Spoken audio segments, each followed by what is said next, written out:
자, 다음 주제는 이것도 굉장히 공분을 많이 일으킨 사건이에요. 이른바 롤스로이스 사건. 강남구 압구정역 인근에서 20대 여성을 이제 다치게 한 운전자 신모 씨가 있는데 마약 양성 반응이 나오고도 이제 17시간 만에 석방이 됐다가 오늘에서야 지금 나오고 있습니다. 구속영장 실질 심사 받으러 지금 법원 가고 있는데 뛰어가요. 네. 늦어서 그런 것 같더라고요. 네. 그 구속 심사할 때 반성하는 태도 이런 것도 굉장히 중요하잖아요. 그렇죠. 네. 영향 있지 않겠습니까? 영향이 없다고 볼 수가 없고요. 예. 사실은 지금 저기 검정색 상의 전체 긴팔을 입고 왔어요. 지금 날씨 긴팔을 입은 날씨가 아님에도 불구하고 네네. 이거는 이제 본인의 문신을 가리기 위해서 저런 옷을 선택한 것 같아요. 그런데 네. 이게 10분 늦었다라는 이유가 본인은 어떤 이유가 있고 핑계가 될 수 있겠지만 네. 법원의 재판에 늦었다라는 거는 도주 우려도 없다고 볼 수가 없거든요. 이거를 본인이 되는 핑계랑 네. 법원에서 보는 거랑 도주 우려. 아니, 이 사람이 10분 늦었지만 다음 재판에는 다음 사건 이 구속 수사를 하는 거는 이 재판을 이 판결을 받을 때까지 신병을 확보하려고 하는 건데 네. 그 다음에 1시간 늦으면 어떻게 되는 건가요? 그렇죠. 2시간 그러다가 늦으면. 또 안 올 수도 있는 그렇습니다. 것이고. 그렇기 때문에 도주 우려에 대해서 판단할 수밖에 없고 구속될 가능성이 높지 않을까 합니다, 저는. 일단 또 태도의 문제고 네. 더해서 이제 변호사님 말씀하신 것처럼 도주의 우려가 있다라고 판단할 소지가 있다는 네, 거. 그렇습니다. 자, 이 신 씨가 마약의 양성 반응이 나왔고 케타민 포함해서 총 7종이 검출이 됐는데 이제 본인은 내가 마약한 거 아니다. 내가 아파서 처방받은 거다. 이런 주장 이어가고 있습니다. 잠깐 듣고 오시죠. 사고 당시 기억 안 난다고 하셨는데 약물 과다 투약하신 거 아닌가요? 아닙니다. 사실드리겠습니다. 네, 그 신 씨의 이게 새로 나온 속보예요. 이 신 씨의 과거 범죄 기록을 확인해 봤더니 이제 과거에 필로폰을 수차례 투약해서 이제 집행유예가 되긴 했습니다만 어쨌든 징역형이 나온 그런 전력이 있었다고 하더라고요. 근데 본인은 이제 지금은 수면 마취 받은 거다, 그 여파다라고 주장을 하는데 이런 과거의 범죄 기록들을 봤으면 이 신 씨의 말이 좀 신빙성이 떨어진다고 판단을 했어야 하는 거 아닌가요? 물론 그럴 수도 있습니다. 이제 보통 피의자들을 조사하게 되면 네. 전과 이력을 기본적으로 확인하게 돼 있습니다. 예. 그래서 아마 담당 수사관도 이 마약을 했던 경력이 있다는 걸 알았을 것입니다. 근데 네. 현행범으로 체포되고 나서 17시간 만에 풀어졌다고 하는데 네. 이제 그 진술에 그 피의자가 주장하는 부인하는 부분에 대해서 네. 그 부분을 좀 더 구체적으로 확인할 필요가 있었을 겁니다. 네. 보통은 48시간 동안 잡아놓고 그 조사를 할 수도 있지만 네. 그 이전에 시간을 다 채우더라도 확실하게 이 사람이 진짜 마약을 했는지 안 했는지 이 부분은 국가수의 감정 결과에 따라서 달라지거든요. 그럼 그 결과 나올 때까지 잡아둘 수 있었던 거 아니에요? 48시간 안에 그 결과가 안 나오나요? 그렇지가 않습니다. 이게 왜냐하면 일단 이 사람이 또 그 소변이라든지 머리카락에 대해서 동의를 하지 않으면 네. 압수영장에 의해서 강제로 또 뽑아야 되거든요. 예. 그런데 압수영장을 신청하게 되면 보통 2, 3일이 걸려요. 그러다 보면 지금 현행범으로 체포된 시간 48시간을 훨씬 경과해버리게 되는 거죠. 네. 그래서 17시간 만에 그 석방을 한 이유는 좀 더 확실한 그런 국가수의 결과라든지 이 진술을 반박할 수 있는 내용, 그다음에 병원에서 실제 그런 마취류의 마약 성분을 투약한 부분이 있는지 처방된 네. 부분이 있는지 이런 것들을 확실하게 확인하기 위해서 17시간 만에 석방을 한 이후에 사후 영장으로 네. 오늘 실질 심사가 잡힌 걸로 그렇게 판단이 됩니다. 그러니까 어쨌든 이제 그 신 씨가 가지고 와야 하는 증거 서류, 그러니까 소명서라든지 네. 본인이 증명해야 되는 것들이 있기 때문에 이제 경찰이 일단 석방을 했다가 맞습니다. 네. 그런 이제 의사 소견서라든지 이런 네. 것들이 사실상 예전에는 공문으로 다 됐던 것들이에요. 예. 근데 이제 개인정보보호법들이라든지 이런 것들이 강화되면서 그 자체를 우리가 가져오려 그러면 네. 그 병원 측에서 압수영장 가져오세요. 네. 이렇게 이야기하게 되면 그 압수영장을 신청해가지고 법원에서 발부받기까지 예. 2, 3일이 소요된다는 거죠.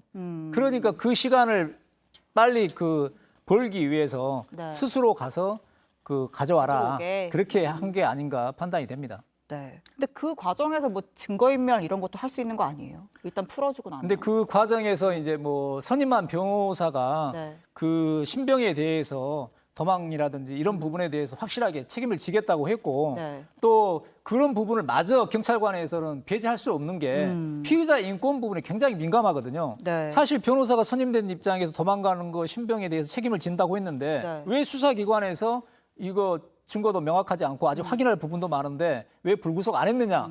그리고 진정을 하게 되면 담당 수사관은 또 진정받고 거기에 대한 조사받고 굉장히 그런 부분들이 민감하거든요. 네. 그래서 그런 것들도 차단하고 시간도 벌어서 확실하게 구중한 다음에 증거를 잡아서 이렇게 사후영장으로 이렇게 가지 않았나 그렇게 판단이 됩니다. 네, 사실 이거 처음에 석방해가지고 이제 경찰 이거 바로 풀어주면 어떡하냐 사실 좀 비판 여론도 많았는데 네. 이런 이유도 있을 수 있겠다.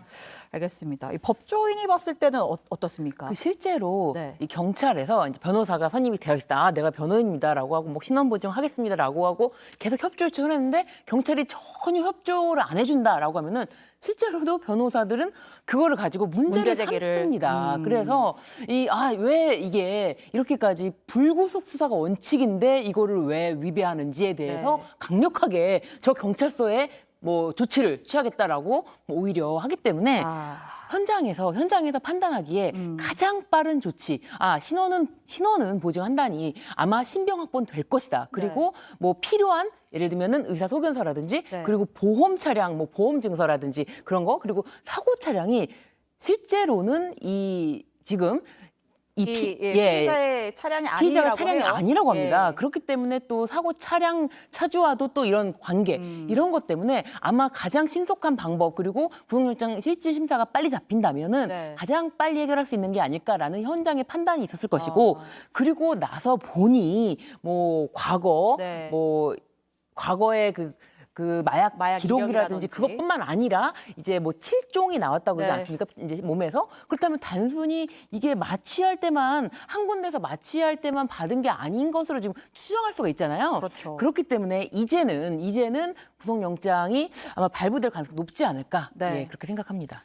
그렇군요. 자, 뭐 아까 말씀해 주셨지만 이게 본인 차가 아니고 이 사람이 네. 이제 처음에는 뭐 조직폭력배 일원 아니냐 이런 얘기도 있었는데 저도 이 강남경찰서 직접 전화해봤거든요. 네. 취재를 했더니 그러니까 흔히 말하는 이제 관리하는 조직폭력배 명단에는 이름이 없는 사람이라고 네. 하더라고요. 뭐 네. 중고차 관련 업종에서 일한 사람이라고 하던데 어쨌든 이 가해자 신 씨가 그 소명서를 내면서 이제 어떤 주장을 또 하거든요. 본인 입장을. 그것도 잠깐 들어보고 오겠습니다. 수면 마취할 때 케타민이 들어가 있던 것 같다라고 이제 피부과 원장님한테도 들은 거예요. 제가 안 오면은 뗄 수 없다라고 형사님께서 저를 내보내 주신 다음에 정원에 가서 처방전원을 갖고 제출을 했습니다. 그러니까 뭐 어쨌든 마약 안 했다라는 거고 이제 그리고 사고 당시에 기억이 안 난다 이런 주장도 이어가요. 네. 그러니까 나는 그때 내가 어떻게 사람 쳤는지 뭐 했는지 기억 안 난다라고 주장을 하는데 기억 안 난다고 우기면 재판에 유리합니까? 뭐 근데- 우긴다는 표현은 제가 정정하겠습니다. 예. 진짜 기억이 안 날 수도 예. 있으니까. 그런데 이게 사고 당시에 현장 목격자가 있었거든요. 예. 현장 목격자가 보기에 너무 비상식적인 행동들이 이어지기 때문에 영상으로 찍고 신고를 하고 또 제보를 보내고 하는데 지금 이 사람이 만약에 기억이 난다고 해서 이 기억에 나는 사실대로 이야기하면 절대로 자신한테 불리하겠죠. 그렇죠. 그래서 최소한 기억이 나도 안 난다고 하는 것이고 안 나는 거는 아마도 우리가 추정하기에는 그때 마취가 덜 풀린 상태에서 그 마약류 반응 때문에 그런 것이 아니냐 이렇게 추정할 수 있으니 이 지금 가해자 신 씨는 어느 쪽으로 말하든 불리할 것으로 저희는 보입니다. 아, 그렇군요. 자, 저희가 피해자의 상황도 조금 살펴봐야 되는데 이제 20대 여성 아르바이트하고 귀갓길이었다고 하더라고요. 그러니까 다리, 머리 크게 다쳤고 현재 뇌사 상태라고 하는데 그러니까 들어보니까 이 피해자 가족들이 신 씨한테 사과도 못 받았대요. 예.